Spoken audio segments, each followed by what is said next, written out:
If you're not playing on a 3DO system,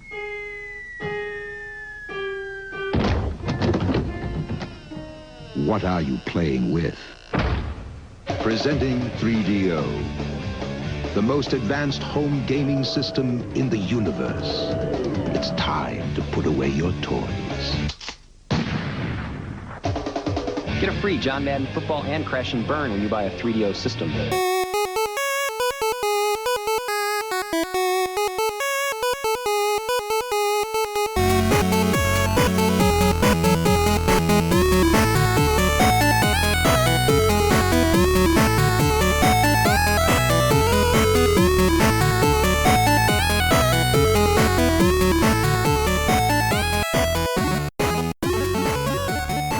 Hey there, everybody.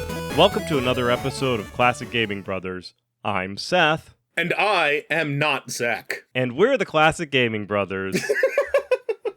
Hey, it seemed like a good idea at the time, you know? You have to cap it off with that's right. That's right. Thank you. Thank you. As evident by Zach not being in the studio, unfortunately, after forever many episodes that we've recorded and how many, I think we're at least 2 years of recording, Zach, he's not dead. Everyone's okay. I haven't just replaced him with Jim, which we'll get to about who Jim is in just a bit. But Zach is sick, inconveniently. I have written a letter of complaint to his department, and I expect him to be back up and running, hopefully momentarily, but he will not be joining us today. I have to grieve a little bit. When I was brought on, I was told I was just going to be a guest. But now that I'm shouldering hosting duties, I think my rate's going to have to increase a little bit. My agent will be in touch with you to discuss the increase in my pay. You let your agent know it's best to send any bills in a pink paper, because that's what the electric company does to us. So any bills, pink envelopes, and pink paper. That makes us know that we have to pay you. Of course it does. So Zach will not be joining us, and Jim will be back with both of us at some point in time, because we did promise him a guest slot, and we're now having him shoulder. But Jim, I'm glad to. Don't even worry about it. You woke up today, and it's you, right? I mean, this should be par of the course of how your life goes. It's the story of my life, man. Exactly. It's just like and believe me, podcast host foibles are certainly not lost to me. Not in 15 years of podcasting. No, not at all. Be that as it may, bear with us. We're still going to bring you guys the great content, perhaps even greater content. We'll get everyone writing in being like, please replace Zach. More than likely, we'll get people writing in being like, this is the worst episode ever because I hate Seth as a host. Oh, fair enough. At least Jim he's really got to work like 130% because he's got to kick up for my lack of 100. But anyway, be that as it may. So let's talk about, first of all, before we get into really even the whole formula, Jim, why don't you tell the listeners about yourself? As context, Jim and I go pretty well back. Jim and I have been friends for more than a decade now. Well, I've been friends with you since I met you when you were 15 years old. That's right. And for the listeners, I am no longer 15. But you are involved in the gaming community, though. Oh, sure. And people who are listening to this also enjoy video games. Why don't you let us know about the various different ways that they can find you on the internets? Well, a couple things, and I'm going to get a couple of shameless plugs in. I'm Jim. I wear many, many hats. One thing is I run and own a media performance consulting company called Bohemia Creative Services. And one of the things I do is I'm an independent contractor that produces podcasts for entrepreneurs and other people looking to do that, as well as doing like performance coaching, things like that. I have a background in the theater, so I do quite a bit of things there. I do some light audio and video work as well. So that's like mundane that I do. Oh, I'm sorry. Are we allowed to curse here? Yes. Also, Zach will the FCC comes in and bleeps everything out, so don't worry. Okay.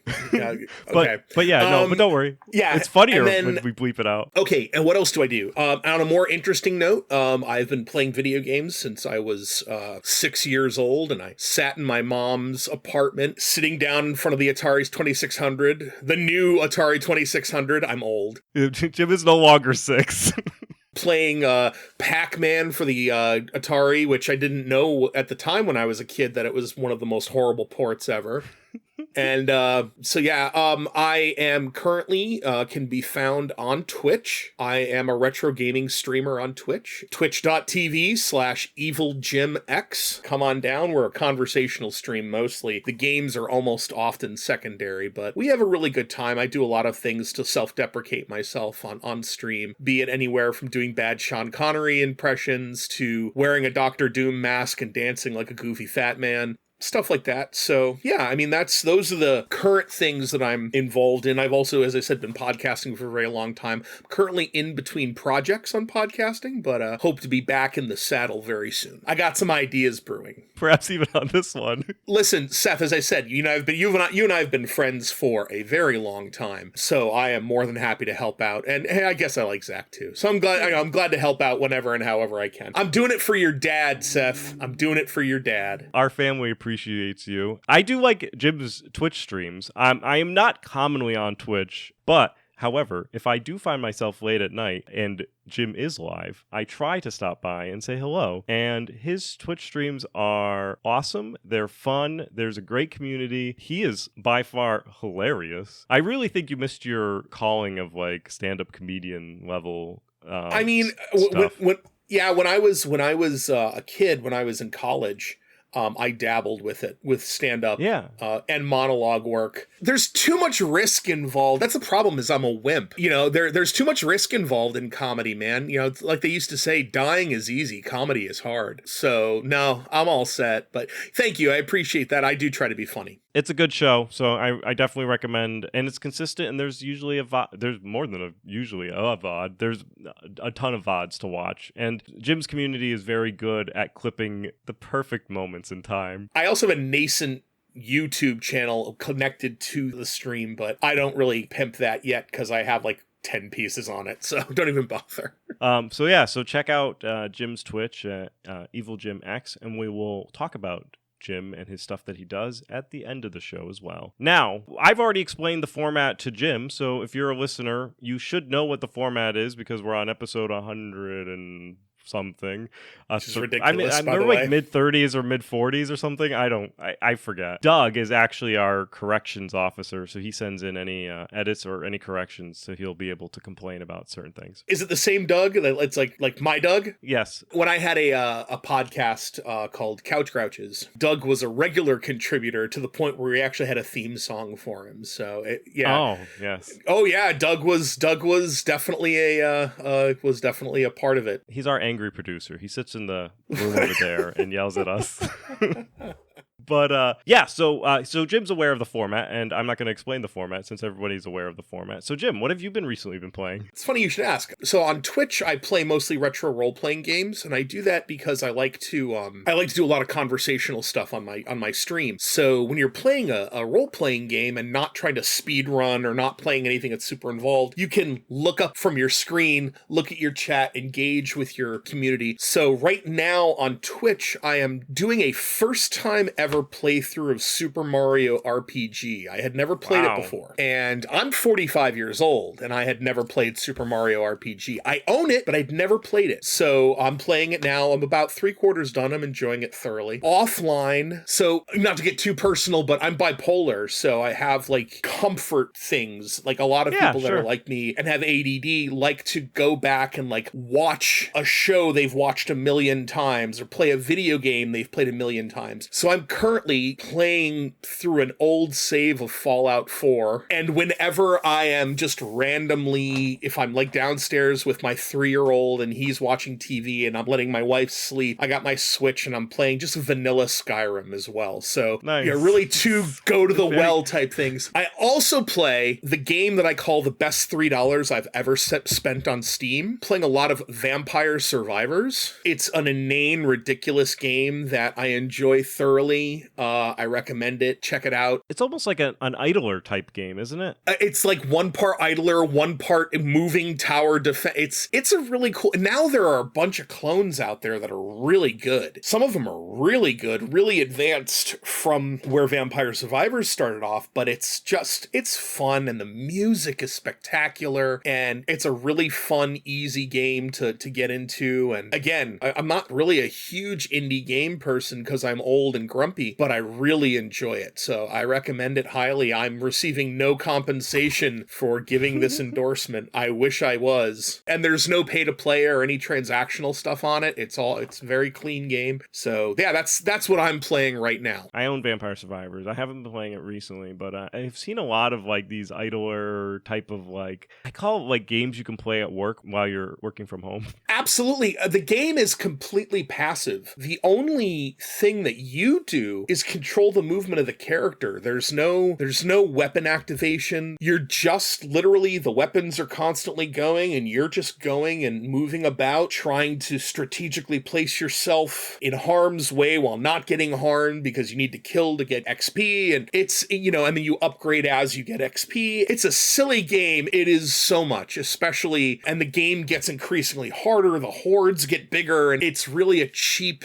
adrenaline hit. It's very chill, though. It's meditative. The music's spectacular. So that's Vampire Survivors, available on Steam. That's right. So I've recently been playing The Witcher 3, Wild Hunt with all the DLC and all that jazz. It actually came out back in 2015 by CD Projekt Red, and I was just thinking, I was like, geez, 2015 is starting to feel like a while ago, and The Witcher 3 still is really like legit. Yeah, I've started that game 10 times, and it's beautiful. It's a good game, and I love role-playing games, and it's not really, it's a role-playing action adventure game, but nothing negative about it. It's a very big game to get involved in. There's a lot going on, and it's all over the place, and I feel like, for me, that it's a difficult game to pick back up once you've put it down. Yeah, I've actually held off on so I'm always playing a few games at once, as you are as well, and a lot of us do. And so The Witcher 3 is actually a game that I have started. This is I think my third time going through it. I am assisted this time through it because I have received things from a doctor to help me maintain focus. So it's helped. I tend to use those for work.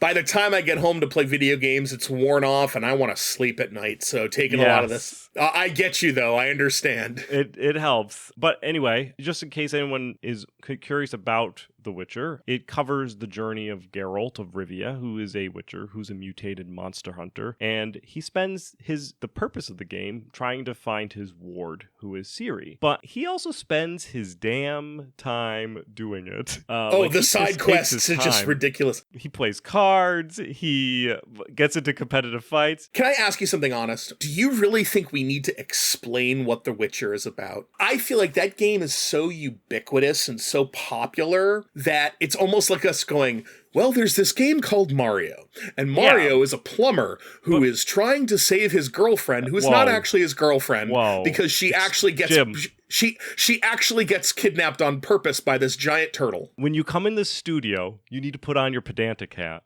And then you need to explain everything to everybody. That's part of our charm. I like it so that the casual observer, who's not necessarily fully drenched into gaming culture, can listen and say, oh, I can kind of understand the game that he's describing. I mean, it's not because it's just a popular Netflix series, has 3 major games, and also has a pretty well diverse book series. Doesn't mean that everybody knows about it. But anyway, back to my fun joke about Geralt being really bad at actually doing quests. He spends his time doing everything but looking for Ciri. I mean, like, he's literally racing horses for money. Like, this guy is like out there doing his own thing. You gotta respect him though. You gotta respect the fact that while he's doing his own thing, he is still a working man. He's out there trying to make money. He's taking jobs. The man is a professional monster hunter. He still needs to eat and pay the bills. True. And literally you spend that game doing your job, while at the same time you kind of have to do this thing and find this girl and find this, chase after your girlfriend and oh my God, that game is huge. So there was a moment in time where I was doing everything Witcher. So I was reading the book, I was watching the show, and I was playing the game all at once because my wife wanted to watch the show. So we were watching the show, and I was like, this guy explains to everybody that he is a Witcher. He says he is a Witcher. Like, I want to say at least like every other word. He has to, like, when he's like, hello, I'm Geralt of Rivia, I'm a Witcher. And everyone's like, they'll be like, oh, you're going to stand up and fight that person by yourself? And he's like, well, I'm a Witcher. And I'm like, what? This guy literally uses it as like his like go-to adjective to describe himself. Which is funny because the Witchers, because of their mutation, are so easily identifiable by people. It's like, they wear a medallion. It would be like a ginger walking around going, yes, I burn in the sun very easily. I'm a redhead. You know, it's like, yes, I can see you're a redhead. I can see that you burn you're literally sizzling in front of me right now. So literally this guy's like, yes, I'm a Witcher. Really? No, I didn't know. The two swords, giant medallion, and weird eyes don't tell me that you're a Witcher. You literally have cat eyes.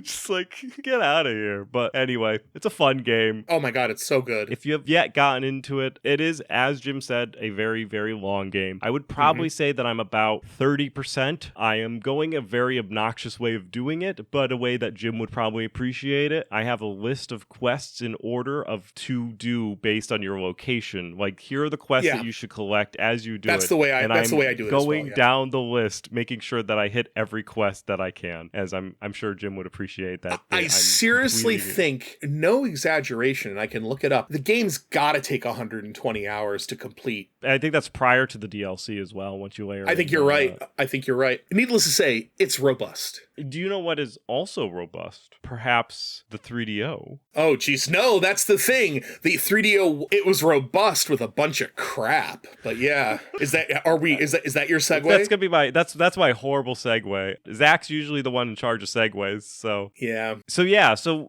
today, we originally planned this episode to talk about the 3DO with Jim, mostly because Zach and I didn't own a 3DO, nor did we really, I don't even think I acknowledge its existence. But Jim appreciates the 3DO. He's a 3DO fan and is a knowledgeable man about the 3DO. And we wanted to spread the knowledge in our very pedantic way of explaining what a 3DO is. And perhaps maybe our listeners don't necessarily know about a 3DO, unlike The Witcher. I would be more than happy to talk about the 3DO with you, Seth. How should I start? Let's start at the beginning. So I understand that the idea of the 3DO came from Trip Hawkins, who was the founder of Electronic Arts. And Electronic Arts was founded back in 1982, and prior to Trip founding EA, he was an Apple employee. That is correct. Trip had a lot of cachet in the video game industry to begin with. His connections at Apple and his experience in Apple not only gave him cachet in the software field, but he had quite a bit of cachet in the hardware field, really in the design field, I should say. And really what he did was he headed up a team that created this video game infrastructure, and his goal was to when the 3DO was launched, the 3DO was really the first. I don't want to say it was the first, but it was an early 32-bit system, and it was an early legitimate 32-bit system, so it wasn't like the 32X, which you threw on the top of your Genesis and gave you 16 more bits of power, which is complete and total drivel, by the way. It was a disc-based, a CD-based video game system, and before we go into how it was, marketed and distributed, the idea of it was really the first concept for a set-top box. The idea being that this was going to be more than a video game system. This was going to be something that you could play games on, could eventually watch films on, which you never really got a chance to be able to do because the system failed, listen to music on, and it was set up, the hardware was done in such a way where it could take advantage of that kind of multimedia approach. one of the unfortunate things about that was it, ended up, and we'll talk about it more, it made it more expensive because of what the system actually was. Even looking at pictures of the 3DO, now I know, and we'll talk about this, it was manufactured by a number of different people, so there may be differences in how they look because a manufacturer may put their own spin on it. However, looking at like the Panasonic one, it looks a lot like something you would find in, I would say, my like uncle's hi-fi audio stack, right? Exactly. Because there was that period of time, and I think we've departed from it, where you would have these massive racks of different components to listen to music and watch your TV, and that's really where I was trying to get into. For those of you that don't remember, really what you had, when you had a really high-end stereo system, like Seth said, you had multiple components. So, and the king, like the thing that everything was built around, was your receiver. And your receiver was going to determine the fidelity of your sound, how much you could manipulate the sound, manipulate depth and scope and things like that with it. And then from that receiver, you bought a tape deck, you bought a turntable, you bought a CD player, this allowed you to really customize and put together, exactly what you were looking for. And you say that the 3DO did in many ways look like the type of thing that would be found there as opposed to sitting next to your Super Nintendo. Right. I feel like the regular Nintendo, the NES, kind of tried to do a little looking kind of like a consumer grade product instead of like a video game console. But most of the video game consoles pre-NES and post-NES really just looked like a video game console. Well, with like exceptions with like the Philips CDI and stuff like that. But the Philips CDI was in direct response to that as the 3DO aesthetic. Which is fun because I don't think either of them were very successful. No, I would say the 3DO was considerably more successful than the CDI, but Philips couldn't get a license to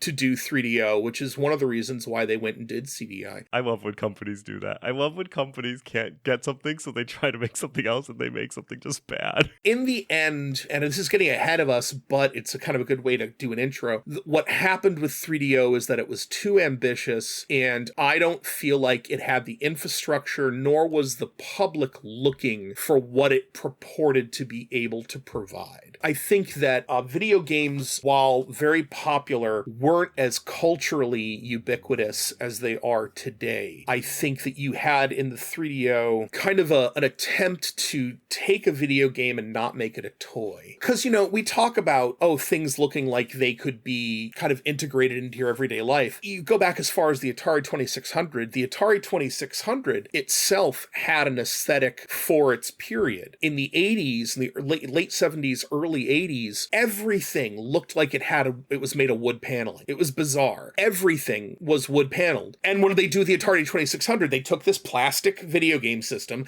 and they put wood panel decals on it. And I get why they did that. And it was a viable, kind of inexpensive strategy to do it. The 3DO tried to look high tech. That was its big thing. It wanted to look like a piece of technology, not like a toy. And that was its aesthetic. Kind of moving to, what we've kind of already talked about. The 3DO in and of itself, the 3DO company never made its own systems. They created this hardware infrastructure and they licensed it to different companies. And they actually licensed it to more companies than who actually ended up producing the console. The three that came out were the original, the Panasonic Real 3DO, which is called, that was its brand, the Real 3DO. And when you think of 3DO, that's going to be the one that most people think of. It was a large, heavy black box with a CD tray. And it definitely had a different aesthetic than other video game systems of the time. Sanyo had another one, which was a front loader as well,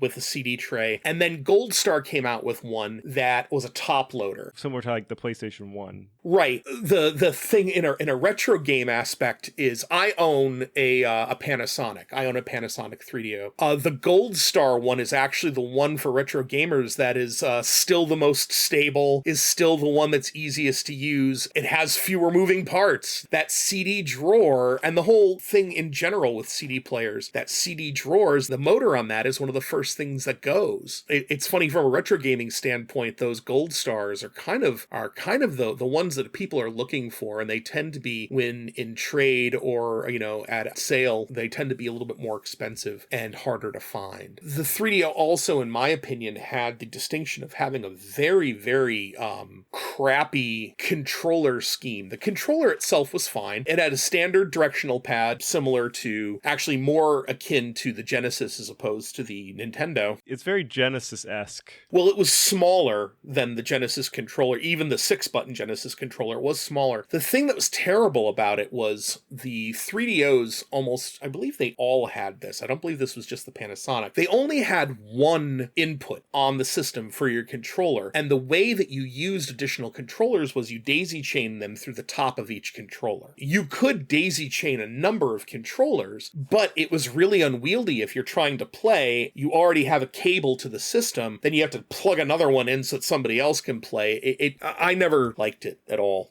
So it was an interesting beast. It was an interesting kind of precursor to the 5th generation of video game. I mean, it is considered part of it's an early 5th generation console, right. But a lot of the subsequent 5th generation consoles really did have many of the same features, but did them much better. I feel like just like shopping out your licensing, I feel like it's simultaneously a brilliant, but I think at the end of the day kind of hurt. It did hurt 3DO in terms of selling. Maybe ultimately, I don't know if it hurt the 3DO. Like, I don't know. It didn't necessarily hurt Trip or the 3DO company. It hurt the product itself. Well, one of the things that it did, and, when people that know what the 3DO is, they think of this almost immediately, because you were going to different manufacturers, and manufacturers that were manufacturing somebody else's hardware and coming out with a gaming system that was unproven, they manufactured very few of them, and as a result, there wasn't the benefit of mass production, namely being price point. The 3DO had the distinction at the time of being one of, if not the most expensive console. Price point wise, it rivaled even the Neo Geo. The Neo Geo console was less expensive than the 3DO. Obviously, the games were much more expensive. We can talk about that later, but the console itself, I purchased a 3DO, and I purchased it myself. I purchased mine in 1993 or 1994. I was in high school, but I had always worked. I've worked since I was 12 years old. I always wanted my own money, and I never wanted to have to deal with my parents kind of telling me what I, did with their money, so I wasted my own money on video games. That console, when I bought it, brand new, in 1993 was I want to say $600. I think eventually you could buy it for $4, and it did not have a pack-in game. It had a sampler CD. So lame. Yeah, although I will say that sampler disc, what it did was it sampled the different types of things that you could do on the 3DO. So one of the best things that it had on it was, so in the day, my favorite cartoon in the day was Batman the Animated Series. And my favorite episode of Batman the Animated Series of all time is Heart of Ice, which was the original Mr. Freeze episode. Mm-hmm. Well, that disc had the entire episode of Heart of Ice on it. So I was just like, wow, this is made for me. And it looked better than broadcast, like the quality, and it's like, oh, it's a cartoon. No, it really did. It looked better. It sounded incredible. They had remastered the sound. It really said, hey, we play movies too. It was your Heart of Ice player. Yeah, until I bought games for it, yeah. It also had a couple of goofy demos on it and stuff like that. It's funny and kind of sad that it never really saw any kind of a movie market beyond interactive pornography, because it did have a few softcore porn games, and we're not even hardcore. A couple softcore porn games on it, and that was about the extent of its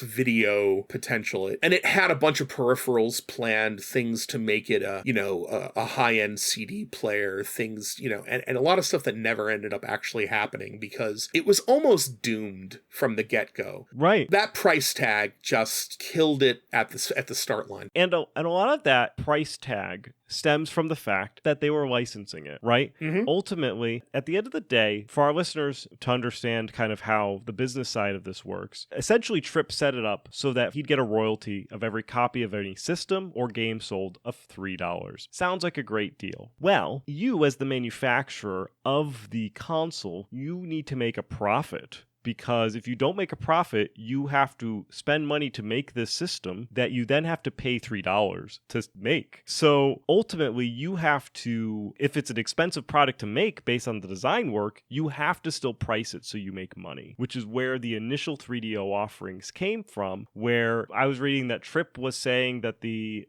MSRP, the suggested MSRP was $699, which is still $699 back in 1993. Well over $1,200 today. But Seth, keep in mind that one of the things that can offset that if you're a centralized manufacturer is software sales. Yeah, so, exactly. For example, Sony to this day does not make, they lose money for every PlayStation they sell. 100%, because they manufacture it in-house. You buy a PlayStation 5, that PlayStation 5 costs you $600. It costs them $1,000 to make it. Right. But they enter into high-dollar licensing agreements with companies. They have in-house software developers that release these games, and they make their nut back immediately. The 3DO structure didn't allow for that. They saw some success with a few games that really did, carry them through to be for that system to last for the 3 years. Really, we're talking 3 solid years in North America, 4 in Japan before it tanked.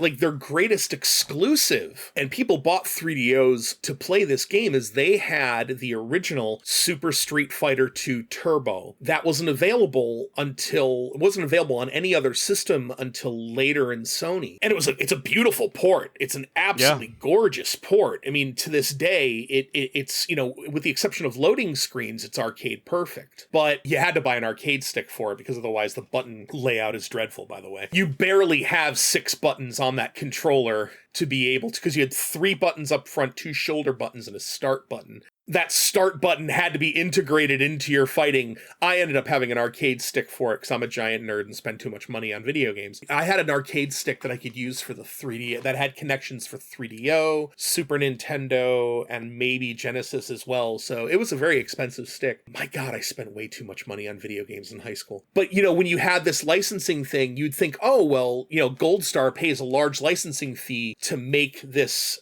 system. They didn't have that kind of thing if they had went to these companies and say, we'll license this game for an upfront cost and then a small per unit, they probably would have done better. Instead, they said, this is our per unit take. You have to build around that. Right. And the guys who were manufacturing it were hardware manufacturers. They weren't software people. So really, you wouldn't see a lot of games coming out from Panasonic. You didn't see any software come out of any of those companies, and exactly, because that's not what they did. Yeah, but they didn't look at it that way, Seth. They looked at it as, okay, the video game market has come back from the dead, and it has come back to such a degree now that they, it is. I see the potential. So I'm working for Sanyo, for example. I'm in an office in Japan. I go, okay, Sony's got this deal. Sony, who has never made a video game in their life, has a deal with Nintendo.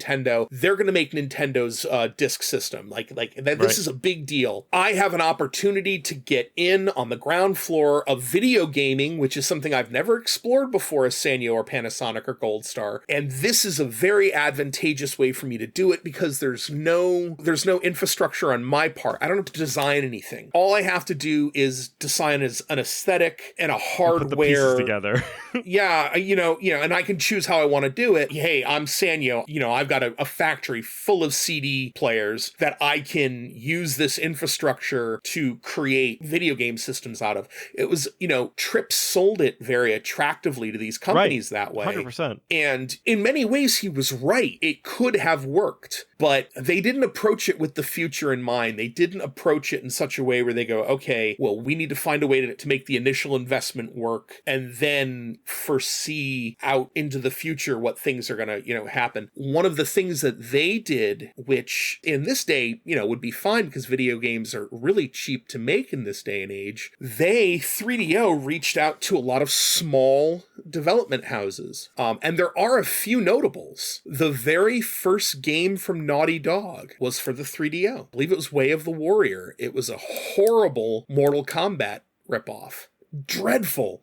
Absolutely dreadful. And we saw a certain racing series start on the 3DO, the little Need for Speed property. Need for Speed. Road Rash. Yeah, Road Rash was brought over because Road Rash, I believe, was an arcade. It was an arcade game, but it was an arcade game that had not been ported effectively to other systems. This was the first. Well, I mean, and that was the thing that these 32-bit systems were striving for, was arcade emulation. Yes. Yeah. So that you didn't have to do what Neo Geo did. You didn't have to create a system that just literally played your arcade boards. Yeah, because there was still a market for arcades going to the arcade and putting quarters into machines. Absolutely. And if they could capture that remaining hang-on and really bring those arcade games to the home, then they could get those quarter dollars into their pocket. And I do feel like, though, in order to be successful at that, you do need a convincing price point. See, I agree with you to an extent, but I feel like you could have approached it differently. It was very clear that 3DO was not marketed to kids. And kids weren't spending real money at the arcade. Adults or older teens and 20s and 30s, they were spending real money at the arcade still because that was the experience they had when they were kids. So 3DO was marketing to an older player base. So in their mind, the older player base can afford more money. And they're right. They just didn't have the software. It's also kind of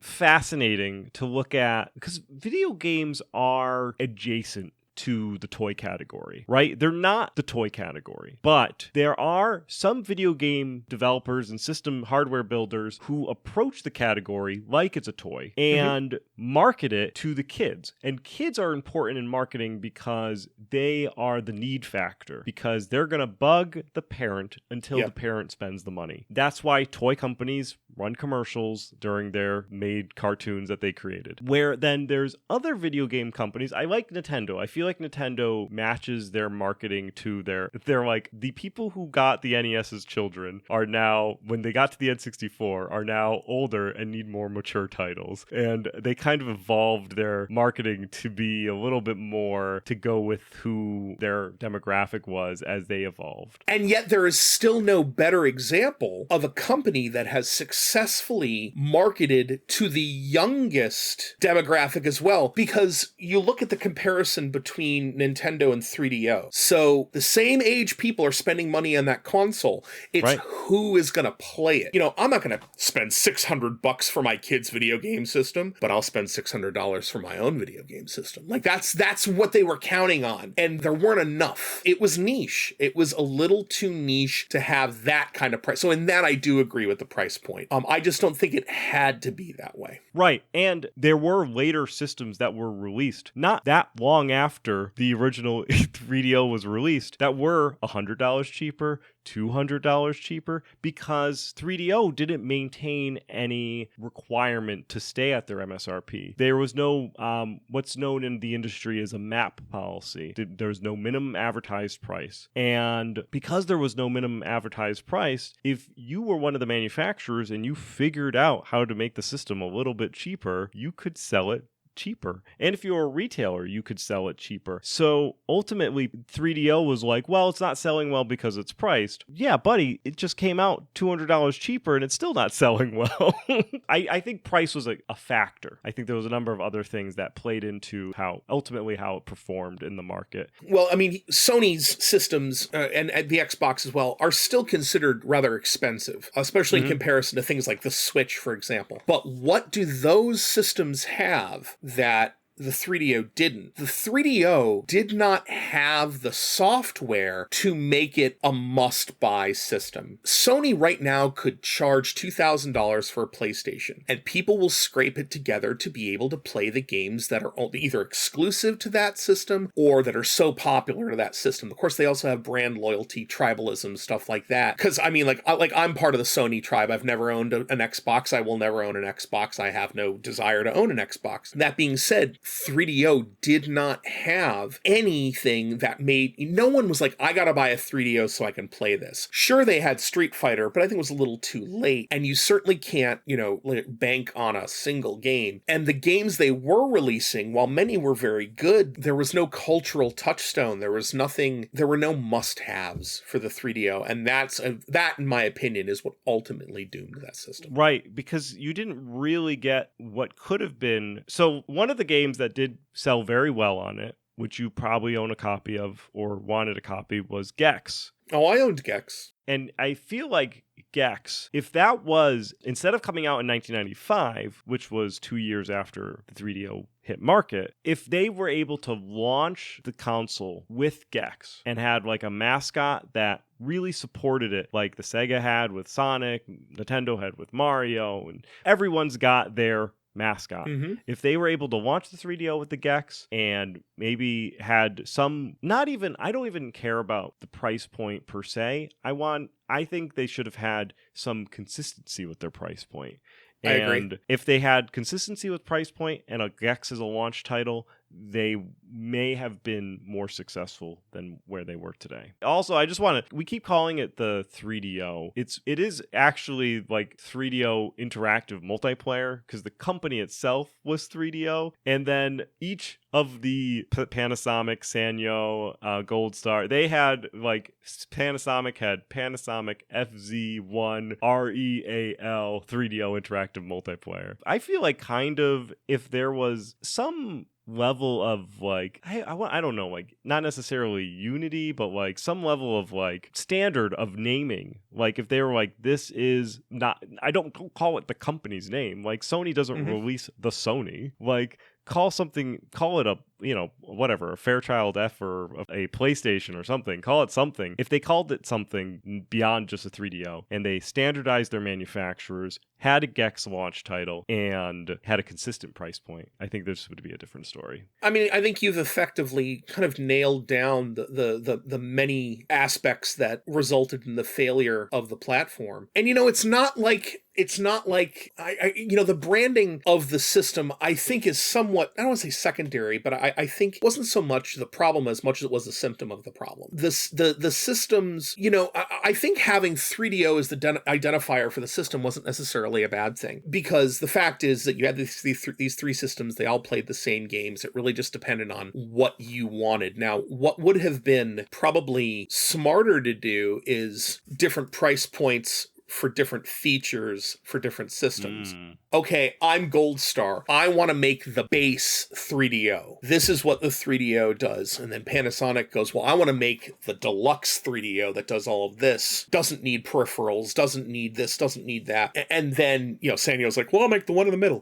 And you could have done that. There are different strategies you could have done. Yeah. No one either thought of that or cared to do it or wanted to go in that direction. And the thing is, the releases, particularly the North American releases that they had, again, the games were just, it was just too niche of a system. It was too boutique of a system. I used that word when you and I were talking about this, we talked kind of in pregame. Yes. The Neo Geo in North America is another, and I owned a Neo Geo as well. Like I said, I spent way too much money on video games when I was a kid. The Neo Geo was a very niche system, but the thing about the Neo Geo is the Neo Geo was huge in Japan. It's, the SNK is still a king in Japan. The Japanese love their fighting games, and that was really Neo Geo's biggest. I mean, that was their big thing. They had shooters, they had some platformers. I mean, Metal Slug is still one of the greatest shooting platformers ever. So much fun to play, but 3DO was trying to fulfill a need that nobody had. So the North American game releases were very boutique, or very niche style releases, without, with the exception of the few AAA titles they had. You had a lot of games that either were very Japanese in style,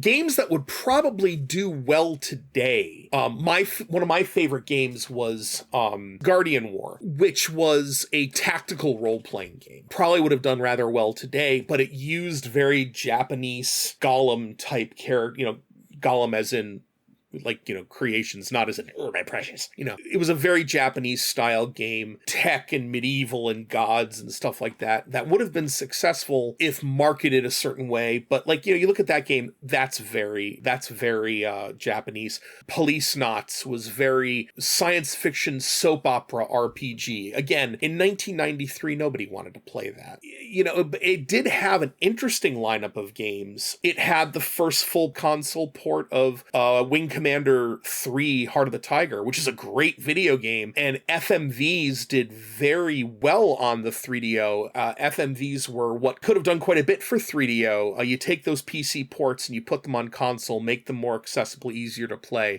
So there were examples of a few of those, but you talk about Gex. Gex was a really good platformer. It was voiced interestingly, it was funny, but like you said, it was too little too late and it wasn't marketed. They had so little marketing for 3DO. And it's not like you could go to Target and buy a 3DO either. That was the other thing too. Trying to track the damn thing down was not always the easiest thing. I was able to, because there was an independent video game store down the street where there was this one guy who saw me walk in and go, Jim's here, I'm making a car payment this week. You could go to Electronics Boutique and Babbage's and those type of stores from back in the day and buy a 3DO and buy some games, maybe. So it had bad distribution, it was very expensive, didn't have a whole lot of games, and had absolutely no marketing. I don't know how they thought it would succeed. Though I do think it's fun because they had the same kind of liberal policy when it came to releasing the console, shopping it out to manufacturers, that they did with the games themselves. So we got like a weird collection of games onto the 3DO, including, don't worry folks, Doom on the 3DO, which, I mean, you need to have Doom on everything. But very few people said, well, I am going to pay $600 for a console, right, $50 for a game, when I already have a computer and can go out and buy Doom for $30 and play it on my computer. You had this niche system who your target audience was 20-something tech heads. These people already owned computers. Your PC ports were good for console gamers, but Doom wasn't going to sell 3DOs. I feel like if the 3DO was modernized, like if it didn't get released in 93 and was a modern take on a system and was released today and had where they were going to bring all these games that they brought to the system, I think it would actually do pretty well. I think it would tap into that nostalgia buys, and I feel like, because there are game systems that are being released today, Chinese imports and all of that do a lot of emulation, and the gamers are trying to find those devices to the like Analog Pocket to play up like the Game Boys. And I feel like we're like kind of almost, I don't know if we're going into or out of, but we're in that like era of where games can't do wrong right now. And if you put together something like a 3DO, not saying re-release the 3DO today, I meant if the 3DO concept came out today instead of back in 93, I think it would be a different reception. I think the 3DO concept, and I mean the licensing concept, I think using strategies developed over the past 20 years, you could have the potential for a successful system in that licensing would be much different. In licensing the hardware and being able to create your own hardware, you could have, I could see in this day Toshiba doing a 3DO, I could see Panasonic doing a 3DO, and doing it in such a way where, you know, they've paid the 3DO company to be able to make the machine, they can make the machine whatever the hell they want it to be, and put it out there, and even with the not as mainstream titles, I think it would be a marginally successful third tier system. Yeah. I'm someone that always had at least two systems in my home. And for me, my secondary system has been after the Super Nintendo. Nintendo became my secondary system. I had a PlayStation and an N64. For a while, I had a PlayStation and a Dreamcast, for example, things like that, which, you know, and of course, you know, Dreamcast is its own great story about how and why that thing failed, considering how absolutely gorgeous of a video game platform it was. But that's neither here nor there. We did do an episode on the Dreamcast earlier in our past, so if you control F our episode list and look for Dreamcast, I'm sure you can find it. But I do think the Dreamcast, again, and not this is not a Dreamcast show, but I do think the Dreamcast is a little overhyped. There were a lot of great things to the Dreamcast, but there were a lot of dumb things about the Dreamcast that people don't think about. There are a lot of reasons why it failed. We're in that stage, especially people our age, where we look back on previous experiences and everything's just tinged with that nostalgia, and everything is, we think back and we're like, we had a great time playing Dreamcast, and then you boot up Dreamcast and you take Dreamcast out and put X system and you boot up that system, and you know, especially if you're not running it on like a CRT, you may not have the experience you remember. because you are falling on your nostalgia. And when your nostalgia is faced with reality, reality doesn't always hold up. Not everything's going to be the NES, because the NES was state of the art when we played it and we loved it. And today it's nostalgic, but the games are still so challenging. The games are still, it's like, wow, this looks like a very simple game, but goddamn, this is a really good game. They're still making Mega Man games today, but nothing will ever beat those first 3 Mega Man titles, or even the first 3 Mega Man X titles. Like, those are still, when it comes to Mega Man, I mean, the gold standard for Mega Man is still Mega Man 2. In many ways, the gold standard for video games, for many video games, is Mega Man 2. I mean, that game is, as far as 8-bit games go, that is a perfect video game. Nostalgia's not always wrong. It's not always just nostalgia. Can tinge your glasses, though. 100%. 100%. Idiots like me on Twitch who play retro games are counting on that. That's right. You're like, oh, Jim's playing Time Cop. And then you get okay, there. Time and Cop doesn't count. Okay, so Time Cop. Okay, so we'll really quick, everybody. We'll take a momentary detour.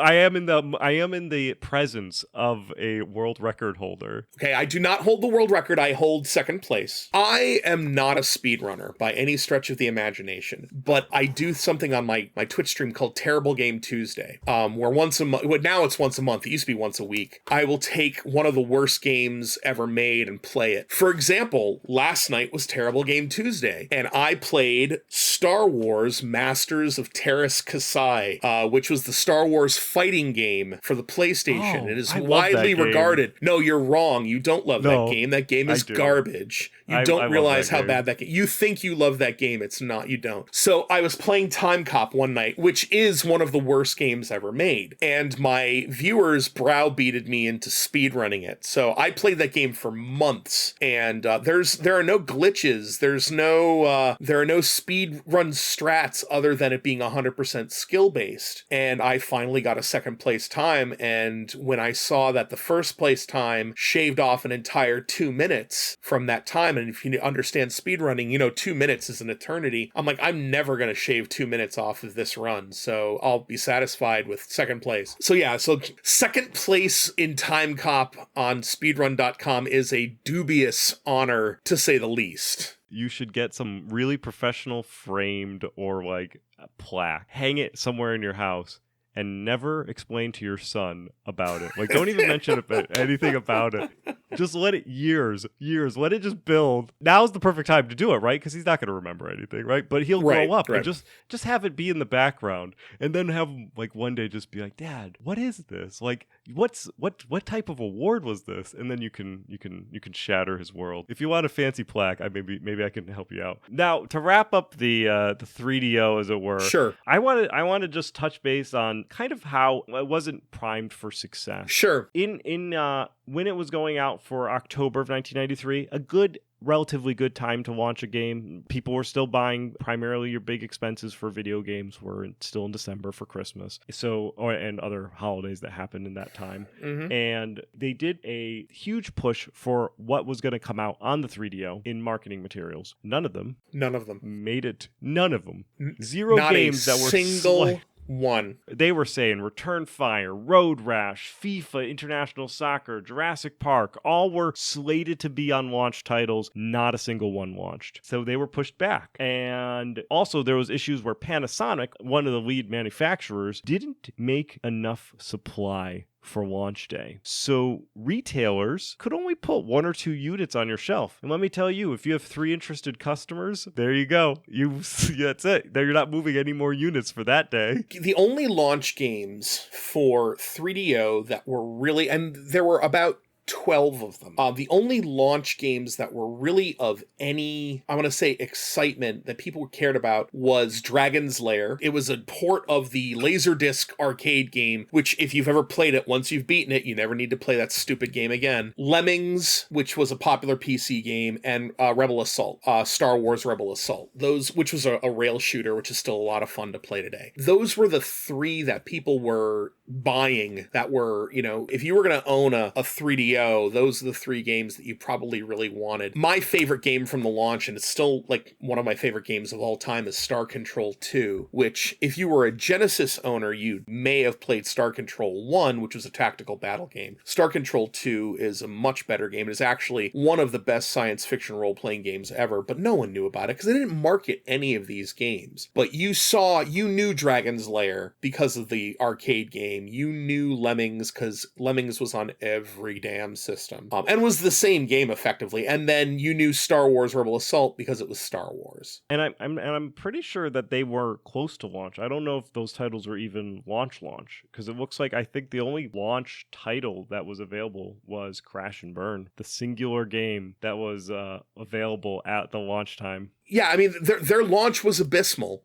Their launch was absolutely abysmal. No one wants to buy the system in October and have to wait until March for the games to come out for it. Now, mind you, that's the North American launch. There were a bunch of games in Japan, but none of those games came over. Or I shouldn't say none of them. Right. A lot of them didn't come over, and when they did, they came over late. By mid-November, the 3DO had sold a whopping 30,000 units in North America, which is bad. You would not want to sell that little if you were a video game manufacturer, especially because you're selling the most on launch day. Maybe you'll get a little uptick in Christmas, but then you will have zero sales from January till Christmas. The Japanese launch was a little more successful with 70,000 launched. However, the Japanese version would eventually be relegated as the pornographic machine, as we mentioned earlier. Yep. Now keep in mind, that same Christmas, Super Nintendo was still selling an incredible number of consoles, and that console at that point was almost 4 years old, or 3 years old rather, and Sega was making money hand over fist with peripherals. And I think we're looking at 93, 95, we're coming up to PlayStation and 64, like those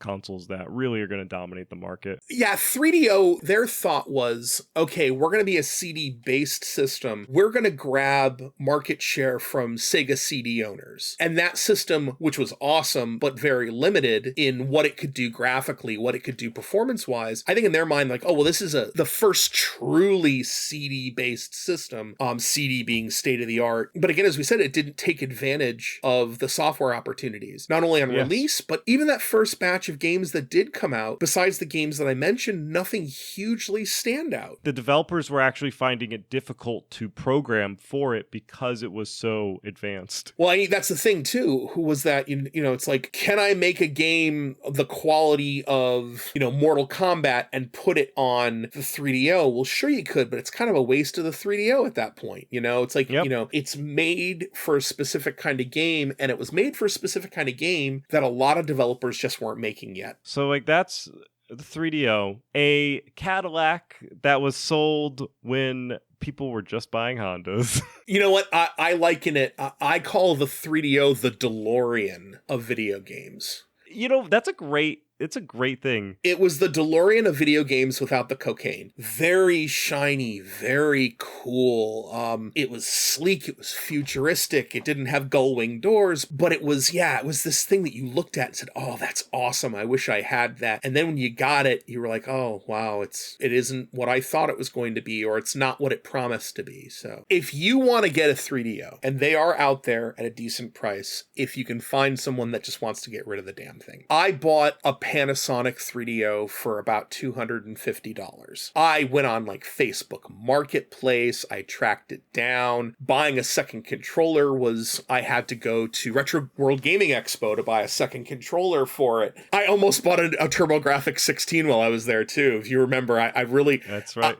I actually may go buy one this year. It is not easy to come by because there were so few units. Now, I will say, and how do I say this so that I don't potentially get Seth in trouble? An interesting thing about 3DO games is 3DO games are built on CD technology. Ah, yeah. And they were so early in CD in that there's no copy protection. So playing games on the 3DO is probably not as difficult to come by as you might think. Now, while I will never condone anyone going on a ROM site, downloading an entire list of ROMs and then burning them to CDs so that you can play them on the game on the console, I would never condone that. If you are a nefarious type and thought about doing that, there's nothing stopping you from doing it. But of course, you would never download a ROM and make a copy of a game that you didn't already own. So Right. We do not condone downloading games illegally. You should always own your games. But once again, archive.org is a great place to research. Now, one of the other problems with buying a 3DO console is that they are not as robust, not as hardy as, let's just say it, they haven't aged well. And unlike the NES, which they made so many and they're so easy to come by, their parts for them are difficult. The Panasonic specifically is not an easy machine to service. I will say that it is not difficult to replace the lens on a 3DO, as it uses a standard CD lens of its day, and those are really easy to come by on eBay and things like that, because while they didn't make 10 million 3DO, they sure as hell made 10 million and more CD players that use those lenses. So those parts are easy to come by, but things like motors and, God forbid, you want to mod the thing, it's next to impossible to mod it. The only sites that I have found for modding 3DOs are Russian sites, and there isn't a very big 3DO modding community and even a smaller maintenance community. So when it comes to maintenance, if you can get your hands on the Gold Star top loader, you're going to have an easier time, and you're going to have a much more reliable system than the Sanyo or the Panasonic. But the Panasonic is the iconic 3DO system, and it's probably the easiest one to find because those are the ones they made the most of. It is a very important chapter in the history of video games. If anything is a cautionary tale, it is a system that was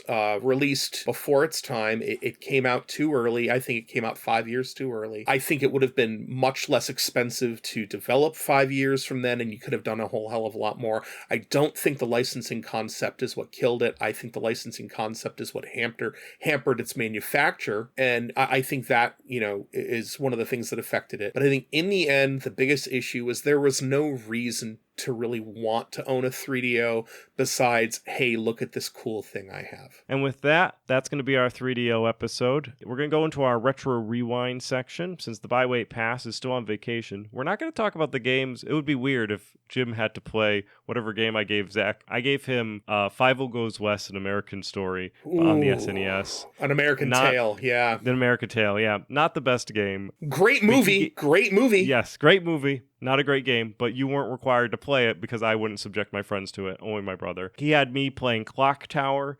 with the translation for the SNES as well, which is a choose-your-own-adventure horror game. I'd rather play Clock Tower than Fievel Goes West. I did win in this. He did have me play one of our first retro rewinds. He had me playing the Quake mod X-Men Ravages of the Apocalypse, which is probably one of the most horrendous games. So I think he's been paying me back since then, because that game, if you need a terrible Tuesday game, that is a great game. I will keep that in mind. Yeah, I haven't heard of that in years. It's horrible. I hate that game. But anyway, Jim, what's you're a retro game player. Your Twitch specializes, EvilJimX specializes in retro games and playing older games. So what's another retro game that you've been playing beyond what we've talked about today? You mean like a recommendation? Yeah, well, what's a retro game that you played that there was an assumption that you went in that it would hold up or it would not hold up, and it did either the opposite, like it held up or it didn't hold up? A game that still holds up today that I will always recommend to people is my favorite video game of all time, and that is Final Fantasy IV. Released in the United States as Final Fantasy II for the Super Nintendo. I cannot recommend that game enough. Square Enix recently released through Steam the Final Fantasy Pixel Remasters, which are completely worth it if for any other reason than the soundtrack remastering alone. It is sublime on the ears. So when it comes to a game that still holds up to this day, Final Fantasy IV is a quintessential Final Fantasy game. I recommend it. I always recommend it. It is better than most, if any, Final Fantasy game, including 6, which is a great game, but 4 has a better story. So that's one that I think is awesome. A video game, retro game that I've played that I thought would be awesome, but doesn't hold up. Boy, there are so many. I'm trying to think of a really disappointing one. When I was a kid, there was a game that I got for the Super Nintendo that looked really cool, had a great cover, and it looked like, it looked a little janky, but it looked like it could be a lot of fun, but it turned out to be one of the biggest headaches ever, is a game called Draken, or Draken. It's a fantasy game. I can't stress to you how much that game sucks. Castlevania 64 is another one. I can't stress to you how horrible that game is and how it could have been awesome. I love shopping for video games based on their cover. I miss that. You don't do that anymore. Nobody does it. And I miss going to like Blockbuster or whatever and picking out your rental and just being like, well, this game looks good. And just taking it home and being like, no. So my game, just as a retro rewind, is Rocket Knight Adventures, which is a 1993 platform game developed and published by Konami, and it was released for the Sega Mega Drive. There was also Sparkster, which was released for the SNES. I believe 2 Sparkster games and 2 Rocket Knight games, 2 on each system. And it is phenomenal. It's great. I love the original Rocket Knight's good stuff. Rocket Knight is glorious. I love it. It was the first video game that I played on the Sega Genesis era of video games. So I played like earlier games at my friend, like the Zelda, the original Zelda for the NES, and I played Atari. However, Rocket Knight was the first game that I played where I acknowledged that I was like, oh, I could own this. And I asked for it for Christmas. I said, I really want a Sega Genesis. And I got a Sega Genesis. Humorously enough, I don't know if I ever got Rocket Knight as a kid. I think I got Rocket Knight later. But so we had all these other video games for Sega Genesis. And I was always like, I just want to play that game with that possum. But lo and behold, I now own Rocket Knight on multiple systems. And I play it pretty regularly just because it's one of those games, just that good old fun stuff. So that's going to be the end. I want to once again thank Jim for standing in for my brother. He is also one of my extended brothers anyway, so it's not anything that's new for Jim to stand in for Zach, and hopefully Zach feels better. So if everyone wants to wish Zach a speedy recovery from whatever crawled up into his crow. Jim, do you want to give us one more rundown of how our listener, I was going to say viewers, but nobody ever listens to us because we have faces designed for radio, as my mother says. Do you want to give a rundown for our listeners for how they can find you? If you're interested in any kind of audio or video production, or if you're looking for a performance coach, you can catch me at bohemiacreative.com. Otherwise, if you want to watch me play video games at 10 p.m. Eastern time through to like midnight or 1 o'clock on Twitch, I'm available at twitch.tv/EvilJimX. You can also find me on Twitter at EvilJimX. That's who I am and how to find me, and I'm only as much fun as you make me. So come on Twitch and be ridiculous with me. For sure. It's always a good time. I always appreciate the streams when I can catch them. Jim is a phenomenal human being, and he'll be back. He's unfortunately stepped into the thing that all of our guests step into, where they become contractually obliged to come onto the show whenever we need them to, and be a lifetime brother of the Classic Gaming Brothers. So for us being the show itself. If you want to find us on Facebook, Instagram, or Twitch, we are at Classic Gaming Brothers. On Twitter, we are CG Brothers Pod. We do stream much more infrequently than Jim. I think the last time we streamed was like a year and a half ago. I think that's about right. Yeah, it's obnoxious. We do have thoughts about doing some additional streams, but we also have zero time. So if you want to invent a day sometime after Friday and before Saturday, that would be great.